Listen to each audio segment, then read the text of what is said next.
గత వారం ఎంతగానో దేవుడు మమ్మల్ని కాచి కాపాడి మమ్మల్ని ప్రేమించి ఇంకా ఆయన సజీవులతో మమ్మల్ని చూసి ఈరోజు ఆయన సన్నిధిలో మనందరం కూడా సంఘముగా కూడుకుని ఆయన్ని స్తుతించడానికి, ఆయన్ని ఆరాధించడానికి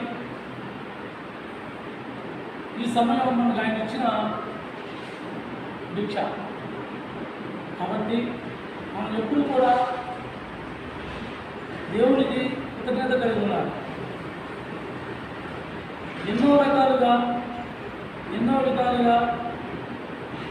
అనేక మంది ఈ గడియ చూడకుండా రాజకీయంలో ఉన్నారు. ఇంకా మనల్ని ఆయన సజీవులకు ఉంచుకుని మనందరినీ కూడా ఆయన పాదాలు కూడా కూర్చోబెట్టుకుని మనతో ఆయన మాట్లాడటానికి ఎంతగానో ఆసక్తి కలిగి ఇష్టపడి మనం ఆయన సన్నిధికి రప్పించుకున్నాం. కాబట్టి మనం కూడా ఆయన ఏం మాట్లాడతాడు, నాకు ఏం నేర్పుతున్నాడో దేవుని ఆదరణ కలిగి ఉండాలి. ఆరాధన అనేది రెండు మాటలు చెప్పుకోను, రెండు పాటలు పాడుకును చేసుకునేది కాదు. ఆరాధన అనేది నిరంతరం ఎప్పుడూ కొనసాగే ప్రక్రియ.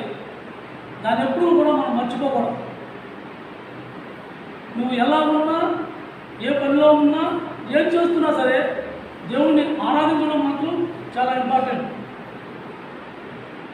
ఏ సందర్భమైనా సరే, ఏ సమయమైనా సరే దేవుణ్ణి మాత్రం మనం కొనియాడుతూనే గణపరుస్తూనే కొనసాగాలి.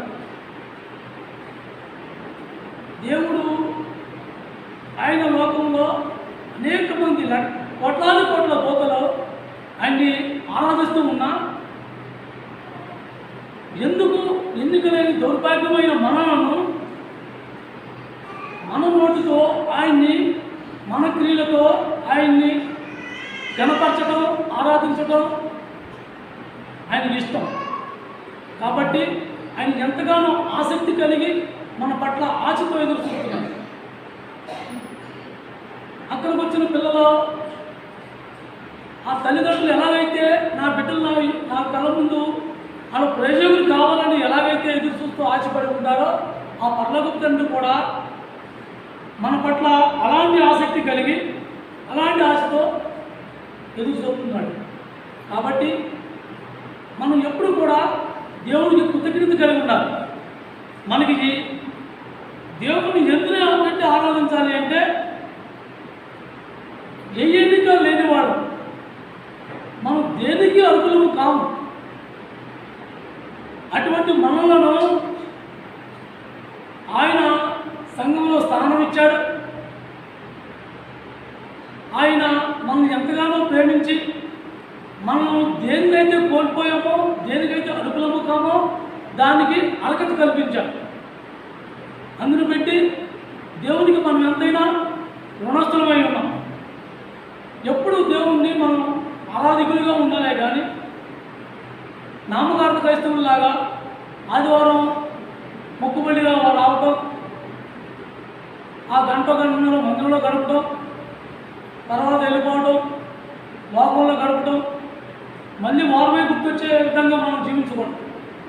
ఎందుకంటే శిష్యులు ఎప్పుడు కూడా ఆ యొక్క గురువు ఏం చెప్తాడో, ఏం నేర్పుతాడో అనే ఆశతో ఎలాగైతే ఎదురు చూస్తారో, ఆ శిష్యులలో మనం నడవాలని తీర్మానించుకున్నామో, ఎవరైతే తీర్మానించుకున్నామో వారు ప్రతి ఒక్కరూ కూడా ఆ యొక్క అడుగుజాడలుగా మనం నడవాలని ఆశ కలిగి తపనతో ఎదురు చూడాలి. అటువంటి తపన మనలో కలగాలి అంటే శిలువ జీవితం మనం అనుభవించాలి. శిలువ మార్గమే ఆత్మీయ మార్గం. ఎవరైతే శిలువ మార్గంలో నడవాలని నిర్ణయించుకుంటామో వాళ్ళే ఆయన ఆత్మీయ మార్గంలో నడవగలరు. గలతీయులకు రాసిన పత్రిక 4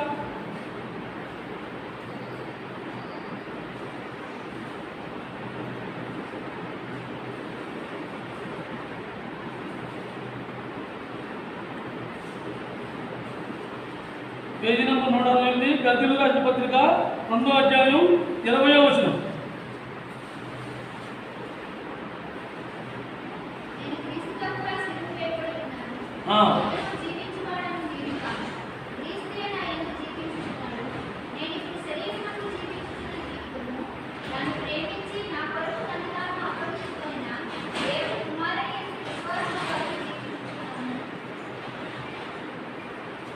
సిలువ జీవితం జీవించడం అంటే నోటి మాటగా అసామాజికంగా తీసుకునేది కాదు. పౌలు జీవితం మనం దగ్గరగా దాన్ని ఆలోచన చేస్తే నిజమైన క్రైస్తవ జీవితం చూసేవాళ్ళకి ఎలా ఉంటుందంటే భయంగాను, బాధగాను, దుఃఖంగాను, కన్నీటిగాను ఉంటుంది. అయినప్పటికీ కూడా దేవుని యొక్క ఆత్మతో నింపబడి ఆ సిలువ మార్గాన్ని ఇష్టపడ్డాడే కానీ పౌలు ఎప్పుడు కూడా తన ఈ లోకం గురించి, లోకంలో ఉన్న మర్యాదల గురించి కానీ, ఘనతల గురించి కానీ, మా ఈ లోకంలో ఉన్న సన్మానాల గురించి కానీ ఎదురు చూడడం. దేవునికి నేను ఇష్టంగా, దేవునికి కోరిన జీవితం నేను జీవిస్తున్నానా లేదా అనే ఆలోచనతో తను జీవించాడే కానీ ఎప్పుడు కూడా తను అనుమతించిన దాన్ని నేను ఎంతో ఆత్మీయుడు కాబట్టి ఇలాంటి జీవితం జీవించగలిగానని, లేకపోతే నేను ఎంతో లోతుగా ధ్యానించిన వల్ల నేను ఈ జీవితం జీవించగలుగుతున్నానని కానీ ఎప్పుడు తనగా చెప్పుకోవాలి. ఎప్పుడు కూడా తను దీనుడుగానే ఉన్నాడు, దీనంతంగానే ఉన్నాడు, తను కనపరచుకోవాలి. అలాంటి శిలువ జీవితం ఎంతైనా క్రైస్తవుడికి అవసరం. ఎవరైతే శిష్యులుగా ఉండాలని, నేను ఆరాధకుడిగా దేవుడికి అంకితం అవ్వాలని ఎవరైతే తీర్మానం తీసుకుంటామో వాళ్ళకి ఆ శిలువ మార్గం చాలా అవసరం. ఎందుకంటే యేసుక్రీస్తు ప్రభు ఇష్టపూర్వకంగా ఆ శిలువ యొద్దకు ఎలా ముందు నడిచాడో అలాగే మనం కూడా ముందుకు నడవాలి. అలా ముందుకు నడవాలి అంటే ఈ లోకంతో పూర్తిగా తెప్పైపోయి ఉండాలి. కొంచెం బంధువుల వైపు కానీ, కొంచెం మనుషుల వైపు కానీ, లోకం వైపు కానీ, ఆస్తుల వైపు కానీ, ఘనత వైపు కానీ మనం చూసినట్లయితే పౌరు జీవితం మనకు రాదు. పౌరు సమస్త విడిచిపెట్టేసుకున్నాడు, ఏటిని కూడా ఆశించాలి. అలాంటి జీవితం జీవించాలంటే దెబ్బలు తిన్నాడు, అవమానం పోశాడు, నిందలు భరించాడు. అయినప్పుడు కూడా ఏ విషయంలో కూడా వెనకంజ వేయాలి. ఇవాళ క్రైస్తవం చెప్పుకునే మనం అనేక సందర్భాల్లో చిన్న చిన్న పొరపాట్ల వల్ల కూడా మనం వెనకంజ వేస్తాం. కానీ ఎన్నోసార్లు ప్రాణం మీద వచ్చినప్పుడు కూడా కొనుగోలు విడిచిపెట్టేవారు కూడా పౌలు ఎప్పుడు వెనకాడు. ఆ యేసుక్రీస్తు ప్రభు పౌరులు పెట్టి పౌరుల ద్వారా మనం నేర్చుకుని అనేక మంది ఉన్నాయని మనకు రుజువుపరుస్తున్నాడు. కాబట్టి మనం ఎప్పుడు కూడా కొన్ని సందర్భాల్లో ఈ పత్రికలు చాలా అవసరం మనకు. ఈ పత్రికలు మనం చాలా జాగ్రత్తగా ధ్యానించుకోవాలి, చదువుకోవాలి. ఎందుకంటే కీర్తనగాడు అన్నట్టు దివారాత్రులు యెహోవా ధర్మశాస్త్రం ధ్యానించేవాడు ధన్యుడు అన్నాడు. ఎందుకన్నాడు? ఎప్పుడైతే మనలో ఆ వాక్యం చదివిన దాన్ని మళ్ళీ మనం నెమరేసుకుంటే దేవుడు మన తెలియని అనేక మంది మనం బయటపడుతూ ఉంటాడు. ఈ పౌల్ని ఎలాగైతే వాడుకున్నాడో అలా మనలో కూడా వాడుకుంటాడు దేవుడు. మనకు అనేక సందర్భాల్లో దేవుడు మనకు అవకాశం ఇస్తున్నాడు, కానీ అది మనం ఇష్టపడతాం. ఎందుకు ఇష్టపడతానంటే భయం. ఆ భయాన్ని దేవుడు మనకి అసలు నిజంగా చెప్పాలంటే మనం దేనికి అనుకూలం కాము. ఈ వాక్యం చదివి దాన్ని విడదీసి చెప్పాలంటే అది మన అర్హత కాదు. అయినప్పుడు అలాగ దేవుడే కనిపించి ఆయనే కూడా ఉండి ఆయనే మనతో మాట్లాడుతున్నాడు. ఆ విశ్వాసం మనకు ఉండాలి ఫస్ట్. ఆ విశ్వాసం లేనప్పుడు మనం ఎంతసేపు విన్నా, ఎంతసేపు ధ్యానించినా, ఎంతసేపు మాట్లాడినా అంత వ్యర్థమే. కాబట్టి మనం ఎప్పుడు కూడా ఒక మార్గం, యేసుక్రీస్తు ప్రభు మనకి ఏ మార్గం అయితే ఏర్పరిచాడో, ఏ మార్గం అయితే నడవడానికి మనకు సిద్ధపాటు చేశాడో ఆ మార్గాన్ని ప్రతిసారి మన పౌరులు మనకి హెచ్చరిస్తూ గుర్తు చేస్తూ రాశాడు. మొదటి కొరింథీయులకు రాసిన పత్రిక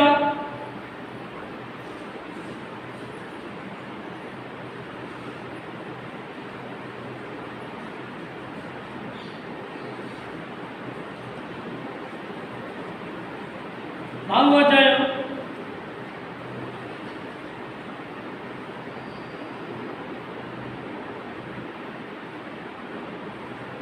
4వ అధ్యాయం 11, 12, 13 చదవగా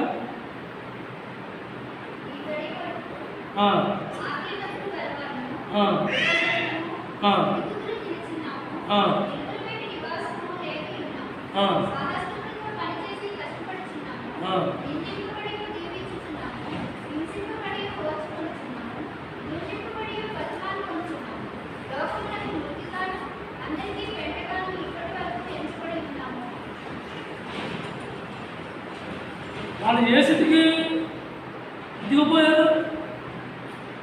పెంటగా, అంటే పనికిరాని వాళ్ళలాగా, లోకానికి వాళ్ళ పనికిరాని లాగా దూరం అయిపోయారు. పిడుగుతులు తిన్నారు, ఆకలి తప్పిలు తట్టుకున్నారు. వాళ్ళ ఆకలి తప్పిగా ఈ శరీరానికి కావాల్సిన ఆకలి తప్పిలు తట్టుకున్నారే కానీ దేవుని యొక్క ఆకలి కోసం వాళ్ళు తప్పించిపోయారు. ఆ ఆకలి తీర్చుకోవడానికి పౌలు ఆ ఆకలి తీర్చుకోవడానికి తప్పించిపోయాడు. ఆయన కడుపు నింపుకుని, ఆయన కడుపు నిండిన తర్వాత ఆయన కడుపులోకి వచ్చే జీవచలనాలు ఇవే, దేవుని యొక్క ఆనుముత్యాలు ఇవే మనకు రాసి రుజువుపరిచాయి. వీటిని మనం ధ్యానిస్తే మనం ఏ విషయంలో కూడా రాజీ పడకూడదు. క్రైస్తవ జీవితం జీవించాలనుకున్నప్పుడు ఎట్టి పరిస్థితుల్లో కూడా రాజీ పడకూడదు. రాజీ పడిన జీవితం జీవించాలి. మనం ఎప్పుడు కూడా తొందరపాటు వల్ల, మన ఆలోచన విధానం వల్ల, మనం తీసుకున్న నిర్ణయాల వల్ల దేవుణ్ణి ఎప్పుడే పక్కన పెడతాం. కానీ దేవుణ్ణి ఎప్పుడైతే దేవుడు మనకులో మనం నడవాలి, ఇంతకింతకు నేను జీరోలో వచ్చామనుకున్నప్పుడు లోకం అంతా కూడా మన వెలువాలుగా చూస్తుంది. లోకంలో ఎవరిని గుర్తింపు ఉన్నాం, అవసరమైతే కట్టుకున్న భార్య కూడా గుర్తింపుకున్నాం, భర్త కూడా గుర్తింపుకున్నాం. అలాంటి గుర్తింపుని మనం ఎప్పుడైతే చంపుకుంటామో, బంధుబీదిని చంపుకుంటామో, పొందే లాభాలను విడిచిపెట్టుకుంటామో అప్పుడు దేవుడు మన ఆకలి దేవుడు తీరుతాడు. ఏ ఆకలి? ఆత్మీయ ఆకలి. కాబట్టి మనం ఎప్పుడు కూడా దేవునికి సన్నిహితంగా ఉండాలి అంటే మన సిలువ మార్గం చాలా అవసరం.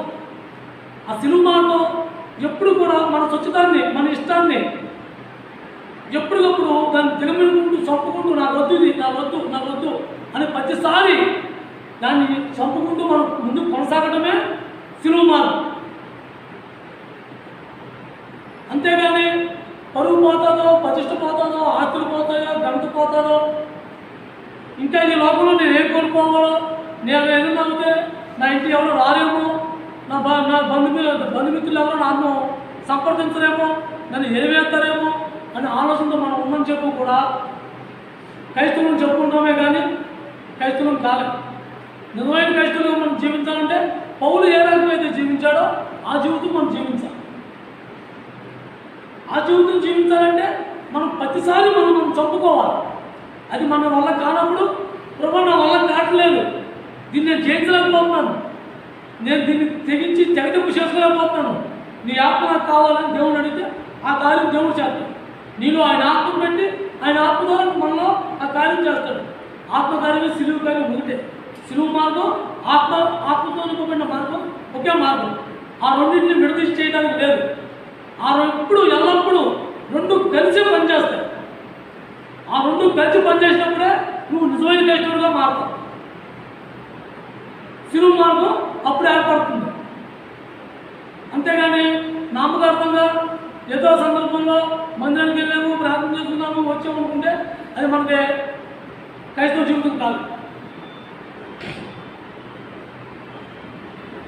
గంధీయుల రాసిన పత్రిక 6వ అధ్యాయం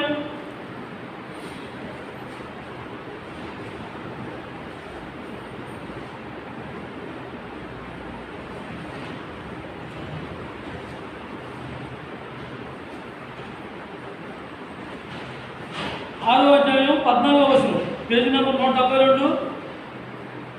గంధీయుల రాసిన పత్రిక 6వ అధ్యాయం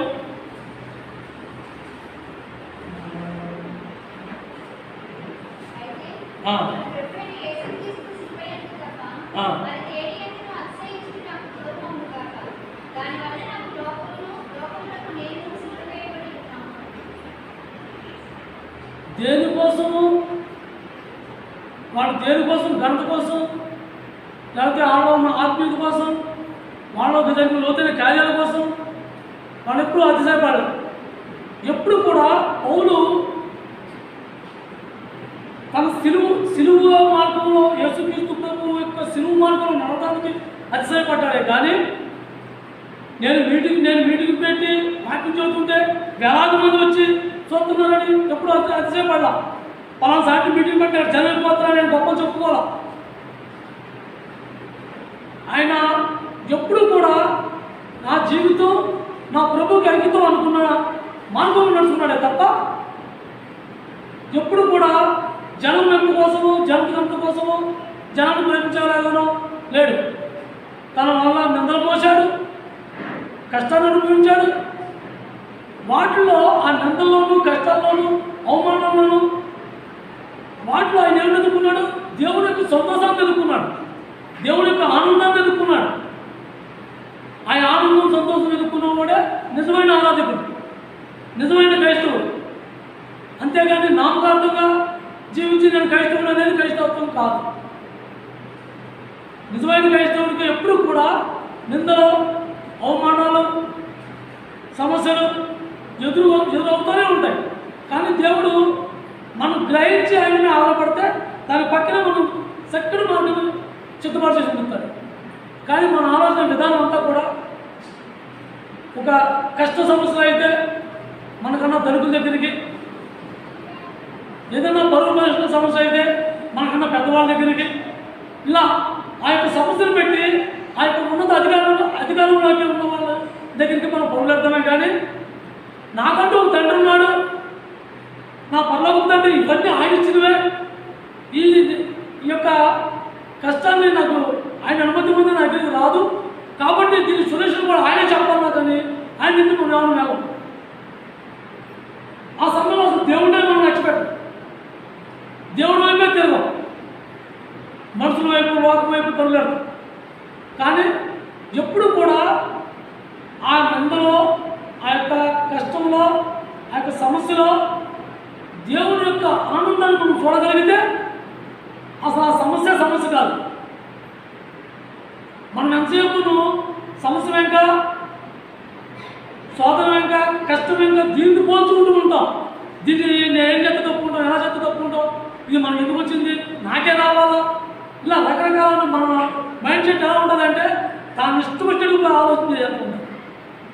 కానీ ఒక్క ఆలోచన, నా ప్రభు ఉన్నాడు, నాకు ఆయన చేస్తాడు, ఆయన ఉండగానే ఎందుకు చింతించాలి, ఆకాశ పక్షులను పోషించిన దేవుడు ఈ సంవత్సరం నా దగ్గర తీడా అనే ఆలోచన మనకు ఉండదు. మన ఆలోచన అంతా కూడా భూమి సంబంధమైన ఆలోచనతోనే కొనసాగుతుంది. కానీ పౌలు ఏమని చెబుతున్నాడు? నిందలు వచ్చినా, బాధలు వచ్చినా, సమస్య వచ్చినా నువ్వు వాటిని పక్కన పెట్టే, నువ్వు దేవుడిలో ఆనందంలో చూడు. ఏ యొక్క సమస్యలో ఉన్నా, ఏ యొక్క పరిస్థితుల్లో ఉన్నా నువ్వు ఎప్పుడు సంతోషంగా, ఆనందంగా ఉండాలి. ఆ ఆనందమే దేవుడికి నిజమైన ఆరాధన. మనం ఆ బాధ, కష్టం వచ్చినప్పుడు, లేక నష్టం వచ్చినప్పుడు, లేక బాధ వచ్చినప్పుడు మనం ఏడుస్తూ కూర్చుని అయ్యో ప్రభు అని అన్ని సక్రంగా ఉన్నప్పుడు నేనే కష్టపడి సంపాదించాను, నా ఇష్టం, నేను కష్టపడ్డా నేను సుఖపడతాను అని ఆలోచన గెలవాలనుకుంటూ మనం మునిగిపోయాను. కానీ నువ్వు ఏ స్థితిలో ఉన్నా, నువ్వు ఎలా ఉన్నా, ఎప్పుడు దేవుడి మీద ఆధారపడి ఉన్నారు. దేవుడితో సామస్యం కొనసాగానే కానీ నువ్వు స్నేహితులతోనూ మనుషులతోనూ లోకంతోనూ. మన స్నేహం అంతా దేవుడితో కలిసి ఉండాలి. యేసుక్రీస్తు ప్రభుతో మన స్నేహం ముడిపడి ఉండాలి. మన స్నేహం అంతా కూడా లోకంతో ముడిపడి ఉంది. ఆ లోకాన్ని ఎప్పుడైతే మనం తెంపు చేసుకుంటామో, విడదీసుకుంటామో, చక్కని మార్గం దేవుడు చూపిస్తున్నాము. ఆయన ఆరాధించే మార్గం, ఆయనతో కలిసి జీవించే మార్గం, ఆయన మనం నడిపించి తన దగ్గర చేర్చుకునే మార్గం స్పష్టంగా క్లియర్గా మనకు అర్థమవుతుంది. దానికి క్లియర్గా కనిపిస్తుంది. చీకట్లో ఒకసారి సూపరైట్ వేయగానే ఆ మార్గం ఎంత నీట్గా కనిపిస్తుందో, ఎప్పుడైతే మన ఆత్మీయ జీవితంలో వాటిని జయించి అన్ని వేళల్లో కూడా ఒకే రీతిగా నేను కొనసాగాలని నిర్ణయించుకుని దేవుడి మీద ఆధారపడి ఆ నిర్ణయాన్ని మనం కొనసాగించుకుంటామో అప్పుడు ఆ మార్గం మనం నీట్గా కలుగుతుంది. అట్టి మార్గం కోసం మనం వెతుక్కోవాలి. పిలిపిలికి రాసిన పత్రిక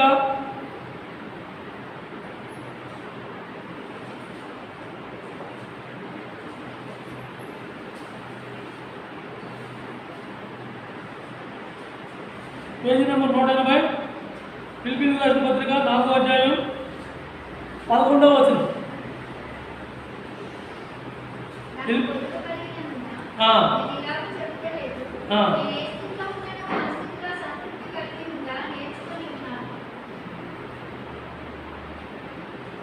కష్టం వచ్చినప్పుడు బాధపడిపోయి అన్నీ సక్రంగా ఉండి అన్ని సంతోషంగా ఉన్నప్పుడు సంతోషించేసి జీవించేసి జీవితం క్రైస్తవ జీవితం కాదు.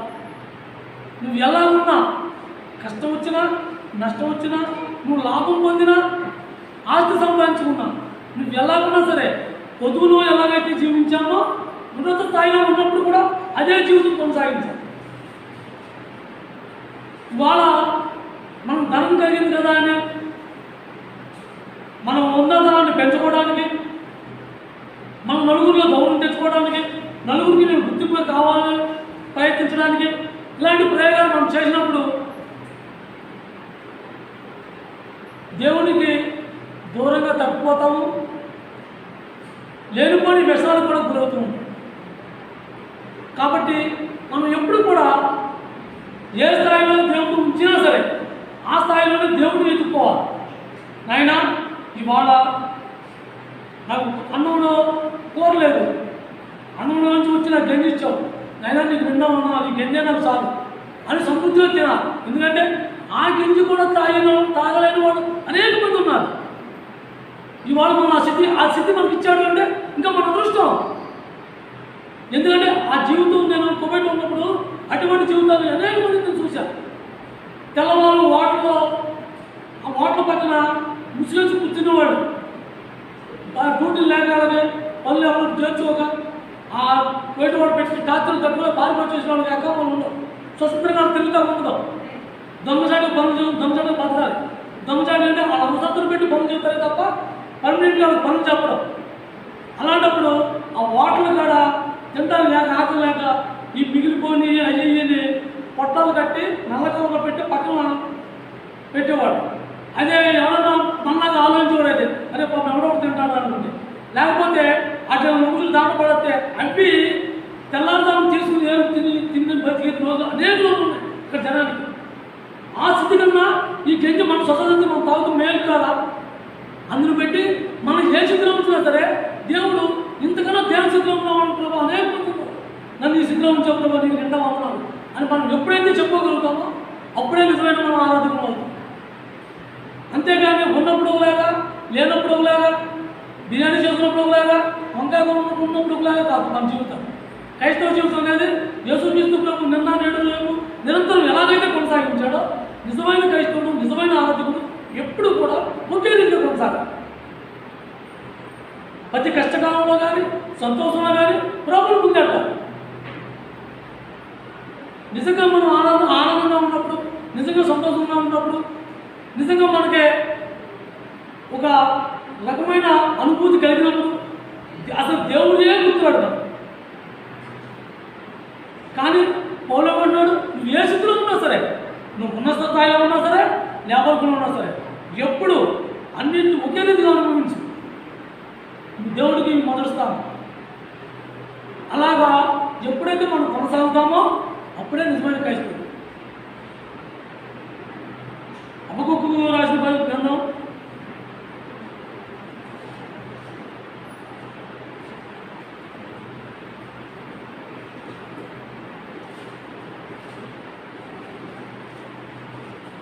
777 3వ అధ్యాయం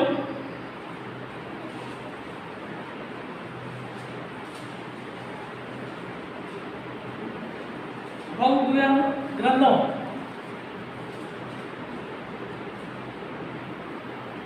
772 17-18 వచనాలు.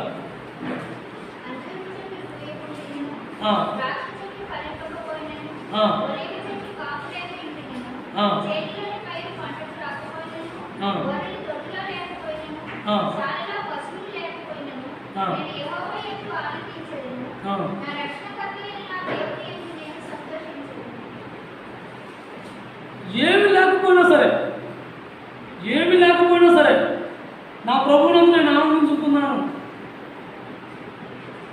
ఇవాళ మనలో ఎవరైనా చెప్పగలమా? ఒక్క పూట బాహ్య కూర వండకపోతేనే పెద్ద అలవాటు చేయాలి. ఒక్క పూట ఏ పరిజ్ఞానంగా ఆయన తినే అన్నం కొంచెం చివురితేనే పెద్ద ఆనందం చేశారు. కానీ అభోగ్యమంటున్నాడు, ఏమి లేకపోయినా, ఏ పంట లేకపోయినా, పశువులు లేకపోయినా, గొర్రెలు లేకపోయినా, ఏమి లేకపోయినా సరే నా ప్రభు అందు నేను ఆనందిస్తాను. నా ప్రభు ఉంటే నాకు చాలు. నా ప్రభుత్వమే నా జీవితం. ఇవాళ రోజు 2000 జేబులు ఉండేవి, ఇవాళ 2 రూపాయల జేబులో లేకపోయేవాడికి ముఖమంతా ఆ వార్తలకి నేను నాశనం అయిపోయాను, ఇంకా నా జీవితం పనికి రాదు అన్నట్టు ముఖం తేలాలేసేస్తుంది. ఏమీ లేకపోయినా సరే నా ప్రభుత్వం చాలా అంటున్నాడు. అబ్బో మనం ఏమంటున్నాం? డబ్బు లేకపోతే జీవితం లేదంటున్నాం మనం. ఆనాటి క్రైస్తవులకి ఈనాటి క్రైస్తవులకి ఎంత వ్యత్యాసం. వాళ్ళ దేవుడి దగ్గర వాళ్ళ వరాలు పొందారు, దేవుడి దగ్గర ఆజ్ఞలు పొందారంటే ఎలా పొందారు? వాళ్ళు ప్రతి విషయంలో దేవుడిని ఆధారపడ్డారు, దేవుడు సంతోషపడడానికి జీవించారు, దేవుడిని కనపరచడానికి జీవించారు. కాబట్టి అవన్నీ పొందగలిగారు. ఇవాళ మనం అనుకుంటున్నాం మనం ఏదో చేసేస్తున్నాం దేవుడు అనుకుంటున్నాం, కానీ అసలు మనం ఏ ఉద్దేశంతో చేస్తున్నాం అన్నది మాత్రం కైపుకుంటున్నాం. మనం చేసే ఉద్దేశం దేని గురించి చేస్తున్నాము, అసలు మనం చేసే ఆలోచన విధానం ఎలా ఉంది? ఎదుటివాడు మనం మెచ్చుకుంటారనా? ఎదుటివాడు మన ముందు గంటగా చెప్పుకుంటారనా? అలాంటి ఆలోచనతో చేసేది కూడా పనికిరాదు. కానీ ఎప్పుడు కూడా నువ్వు ఉన్నా లేకపోయినా, తిన్నా తిరగపోయినా, దేవుణ్ణి మాత్రం మొదటి స్థానంలో పెట్టి సర్వం నా తండ్రి వాడు ఎలా ఉన్నాడు, నేను ఎప్పుడు ఉపవాసం చేయలేమో అందుకని ఇవాళ నాకు దేవుడు ఆయన అనుమతి వల్ల నాకు ఉపవాసం వచ్చింది, నిండా వందనాలు ఆయన అని మనం చెప్పుకోగలిగితే అప్పుడు దేవుడు అర్చించాడు. అంతేగాని చిన్న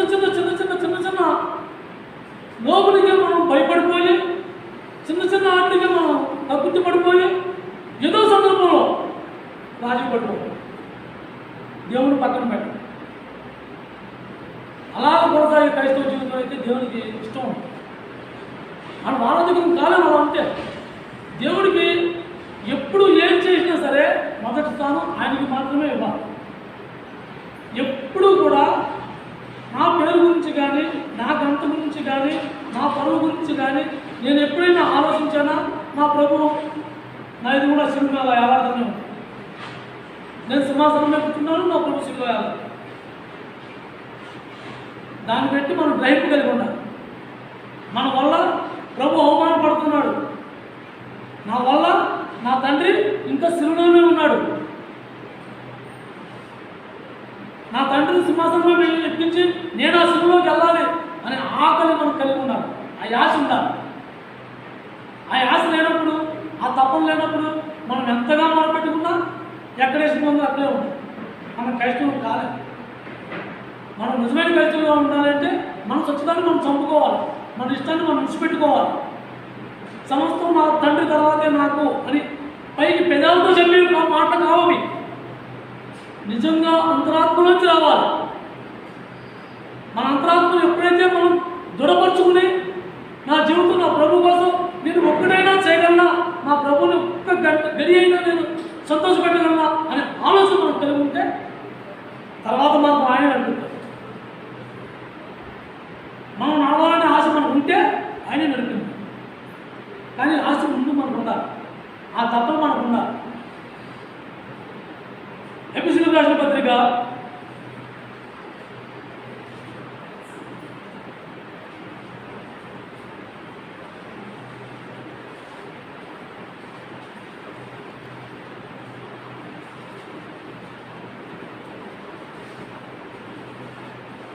5వ అధ్యాయం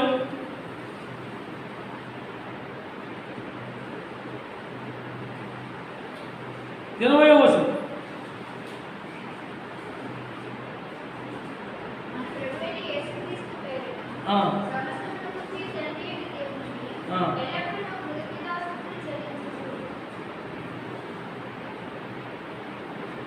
మన తండ్రికి ఎప్పుడు కూడా కృతజ్ఞతాస్తుతులు చెల్లించాలి అంటే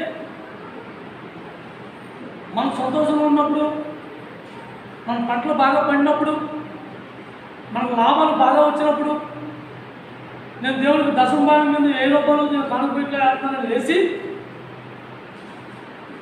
నీ కష్టంలో ఏదైనా కొంచెం నష్టం వచ్చినప్పటికీ అదే నేను ఎప్పుడు దశంభాగం కరెక్ట్గా వేస్తానే, నేను దేవుడు అంటే ఎంతో ఆప్రీతిగా ఉంటానే, దేవుడి పట్ల నేను ఎంతో ఆసక్తి కలిగి ఉంటానే, నాకేం జరిగింది నేను ఏడుతూ కూర్చుంటావా? అదే క్రైస్తవ్యం. ఎప్పుడు ఎది మనకి దక్కినా దక్కకపోయినా, ఎందుకంటే ఒకవేళ మనం దక్కిందనుకో దానివల్ల మనకి ఇబ్బంది ఏమో, అందుకని దేవుడే ముందు దాన్ని అర్థం చేశారు, మన దగ్గర రాను. మనకు నష్టం వచ్చింది అంటే దాని వెనకాల ఏదో ఒక గొప్ప మేలు దాచుకుంటాడు దేవుడు. ఆ ఆలోచన మనకు కలిగి ఉండాలి.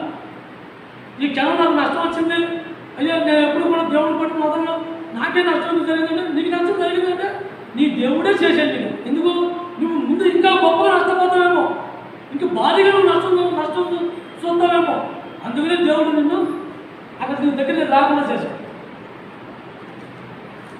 ఎప్పుడు కూడా మనలో ఏది ఉన్నా సరే, ఎంత ఉన్నా సరే తృప్తిపడి జీవించే జీవితం మనకు అవసరం. ముందు మేలు క్రైస్తవులకు వచ్చిన లక్షణం తృప్తిపడి జీవించే జీవితం మనకు చాలా అవసరం. ఆ జీవితం జీవించినప్పుడు మనం ఎటు కూడా తొట్టెలకుండా దేవుడు మాత్రం నమ్మగలం. ఆశకి అంతలేనట్టుగా ఇంకా ఇంకా ఇంకా ఇంకా పాకులాడితే ఎప్పుడు రాలిపోతామో తెలియదు, ఏ గడి ఎలా ఉంటుందో తెలియదు. ఇప్పుడు వయసు ఉంది కదా నాకు, తర్వాత నేను మార్పులు చూద్దాం అనుకుంటే దేవుడు క్షణం వచ్చేమంటే మనం ఎక్కడికి వెళ్తాం? ఈ క్షణం రమ్మంటాడు ప్రభు, రాని టైం అయిపోయింది, రా నీకు చాలా పడుతుంది, రాని తీసుకుపోతాడు. అప్పుడు మనం ఏం చేస్తాం? మనం ఎక్కడ ఉంటాం? ప్రభుత్వం ఉంటామా? ప్రభు మనకి ఏ ఆజ్ఞలు ఇచ్చాడో, పౌరుతో ఏ ఆజ్ఞలు మన గురించి రాయించాడో అటు మనం ఖచ్చితంగా అనుసరించి చేయవలసింది. ఆ జీవితం మనం జీవించవలసింది. ఆ జీవితం ఎవరైతే జీవిస్తామో వాళ్ళమే దేవునితో ఏకీపించగలం, ఆయనతో కూడా మనం నడవగలం. అపోస్తలుల కార్యములు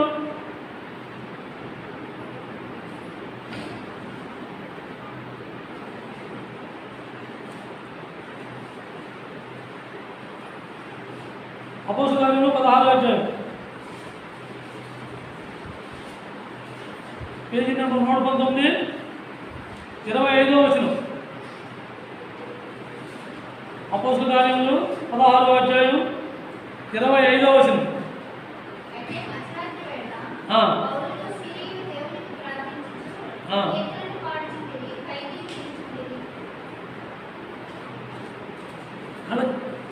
పౌలు కీర్తనలు ఎలా పాడగలిగారు? పౌలు సేవలను అసలు ఉన్న స్థితి ఏంటి? ఏ స్థితిలో ఉన్నారు? వాళ్ళు జైల్లో ఉన్నారు, బందీలుగా ఉన్నారు వాళ్ళు. నీలాగా నాలాగా బయట చర్చిలో కూర్చుని మీటింగ్ చెప్పలా, పాటలు పాటలా. జైల్లో ఉన్నారు, జైల్లో గట్టిగా మాట్లాడుతాను తెలుసా మీకు? ఎందుకంటే జైలు నేను వెళ్ళాను, జైలు చుట్టూ తిరిగాను, పోలీస్ స్టేషన్ చుట్టూ తిరిగాను. అనుకుంటూ చెప్తాను, మనం గట్టిగా మాట్లాడాలి, మనం అడుగుతున్నాం. ఏంట్రా బాగుతున్నాడు, కలిసి చూసినట్టు ఆటించినట్టు వేస్తాడు. అయినప్పటికీ కూడా వాళ్ళకి ఎంత ధైర్యం లేకపోతే వాళ్ళకి సువార్త బయట నుంచి ఆత్మీయ పాటలు పాడుతూ వాళ్ళకి ఎప్పుడు చక్కని దేవుడు పాటలు చదువుతున్నారు అంటే అసలు అది ఎంత నమ్మశక్యంగా ఎవరైనా చేయగలరా అసలు అలాగా? అదే ఇదేంటి, నేను దేవుడి వాక్యం ప్రకటించిన జైలు శిక్ష, నేను దేవుడి మాటలు మాట్లాడితే దేవుడి గురించి నేను చెప్తే నన్ను జైల్లో పడేస్తారా? ఇదేం కాదు బాబు, అది నేనెందుకు బయటకు వెళ్ళాలి? ఈ రకంగా ఆలోచించే జనం. కానీ వాళ్ళు ఏం చేశారు? ఇక్కడ వేసాడు మా సోదరు ఫ్యామిలీ చెప్తాడు, దేవుడి గురించి వాళ్ళ మాట చెప్తే ఏడన్నా మార్పు పొందుతారు అనే ఆశ. ఆ తప్పున వాళ్ళ కోసం చూసుకోవాలా. మేము జైల్లో ఉన్నాము, మేము ఎలా బయటపడాలా ప్రభు, నీ గురించే కదా మేము మాటలు చెబుతుంటే కదా మేము జైలుకి వచ్చాము అని మమ్మల్ని విడిపించాలని దేవుడి గురించి కోసం ప్రార్థన చేయాల. దేవుడి గురించి పరిగెత్తు మొదలుపెట్టారు. ఖైదీలను చక్కగా ఇంటూ మొదలెట్టారు. ఎవడన్నా ఏదన్నా మాట అంటాడు, మనం మునుగు తీసుకుపోయి ఆవిడతో మాట్లాడటం మానేసి అవి బాబాయ్ పొద్దున ఎవరో మన తాతయ్య దగ్గర బిజుగారు ఆయన ఏదో చేస్తాడేమో అని ఎవడన్నా మన ముందు ఏదో చెబితే అవి బాబాయ్ శాంతం వచ్చి మా ఇంట్లో వచ్చేస్తాడేమో, ఎవరన్నా పంపుతాడేమో, ఏదో తిట్టేస్తాడేమో, ఏదో కొట్టేస్తాడేమో పోయి. కానీ వాస్తవంగా మనం మాట్లాడదు నిజమే, ఆ నిజం మాట్లాడుతూ పోయి. కానీ అలా భయపడాలి. జైల్లో ఉంది, కొన్ని స్వేచ్ఛగా బయట ఉన్నారో కొన్ని భయపడే కాదు, జైల్లోనే ఉన్నారు. జైల్లో ఉండి దేవుని కోసం అలాంటి జీవితం జీవించాలి. కానీ భయపడే జీవితం జీవించి నేను క్రైస్తవుని చెప్పుకునే వాడు క్రైస్తవులనే అర్హతే లేదు. పౌలు చెప్పిన రీతిలో అయితే క్రైస్తవులు చెప్పుకునే అర్హతే మనకు లేదు. మనం ఏ జీవితం జీవిస్తున్నామో, మనం దేనికి అర్హులమో మనం బాగా గమనించగలిగాము. ఆలోచన విధానం కరెక్ట్గా పనిచేయాలి. ఆ ఆలోచన మనం పనిచేయనప్పుడు మనం ఎంతసేపు దేవుడి వాక్యం విన్నా, ఎంతసేపు దేవుడి బైబిల్ పట్టుకుని చదువుకున్నా, దేవుడి మాట ఎక్కడెక్కడో ప్రార్థన, ఎక్కడెక్కడో కారణంగా ఇదివరకు మనం విజయవాడ వెళ్ళినట్టు ముద్దులు పడుకుని నశిపోతుంది. మన అంతరాంగంలో మార్పు లేనప్పుడు, మనం గ్రహించవలసింది గ్రహించలేనప్పుడు నువ్వు ఎంత కారణాలతో వెళ్ళిపోయి అయ్యో ప్రభు నేను నీకోసం వచ్చినట్టే దేవుడు ఏం చెప్తాడు? అందుకునే అంటున్నాడు యేసు ప్రభు, మీరు ఎవరో నా తెలియదు అన్నాడు. ఒక మాట చెప్పేసి దేవుడి గురించి మన అంతరాంగంలో మార్పు లేదు. మన అంతరాంగంలో అసలు మన అంతరాంగంలో ఉండవలసింది లేదు. పనికి మనం చెత్తంతో పెట్టుకుంటే నేను కారణాలను ముందు పడతాను, లేకపోతే నేను కాకాని వెళ్తాను, లేకపోతే ఇంకోసారికి వెళ్తాను, నేను దేవుడు ఎక్కడ రమ్మన్నాడు వెళ్తాను, అక్కడ ఏదో స్వస్థత జరుగుతున్నాయంటే స్వస్థత నీ దగ్గర నిన్నే జరిపించగలవు. నువ్వు నిజంగా దేవుడి విశ్వాసం చెప్తే నీ విశ్వాసం, నీ ఆలోచన సమస్తం నువ్వు లోకమే పెట్టేసి నేను ఎక్కడికి వెళ్ళాలి, నేను ఎక్కడో ఏదో జరుగుతుంది అనుకుంటుంటాం. మనం దేని గురించి ఆశించాలో, మనం దేని గురించి తెలుసుకోవాలో, దేని గురించి మనం నడుచుకోవాలో ఆ గమనిక మనకు కంపల్సరీ అవసరం. అట్టి ఆలోచన కలిగి దేవుని విషయంలో వెనకంచి వేయకుండా నిలబడగలిగి ఎవరేమనుకుంటే నాకెందుకు, దేవుడి విషయంలో నేను యథార్థతే మాట్లాడతాను అని తీర్మానం తీసుకున్నప్పుడే నిజమైన ఆరాధన. అందరూ కాదు, ఉన్న సమయం